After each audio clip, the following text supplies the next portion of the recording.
Okay, I cleaned it up. And by cleaned it up, I mean really cleaned it up. It was disgusting. There's still some surface rust, and then there's some paint on this piece. I might take the paint off and repaint it. And while I'm at it, I might paint that. Maybe I'll paint those. Maybe I'll paint the base. I'm not 100% sure. Okay, started taking it apart.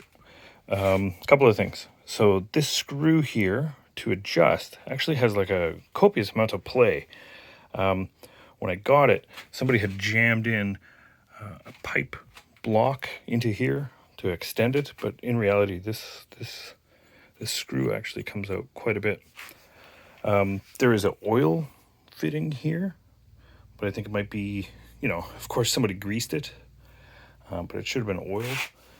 I'm going to try to flush out as much as I can through that. I have a little compressed air adapter for it. I tore this apart, right? So this die was the only die that was on there.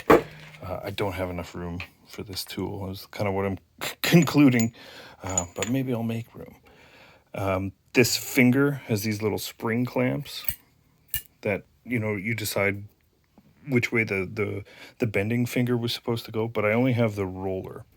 So I might try to source that. I have two of these 7/8 conduit, 2-inch, and then, oh boy, that's heavy. This stuff is just solid. And here's another one, and this is exactly, I think, the exact same radius of pipe. Anyway, looks pretty same to me. But after, it cleaned up pretty nice. I think it fell or something happened to this, because this is rubbing here, stones and gunk get in there. But it definitely had the chain, because the ratchet components are mostly there. I don't know if you can see that. So I looked at getting puck,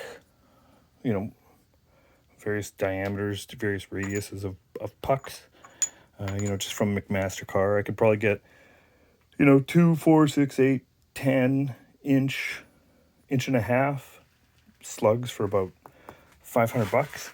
And then I could drill these 2 holes in the pucks. So there's some options there. I don't know what to do with it. Like, I'm totally out of room.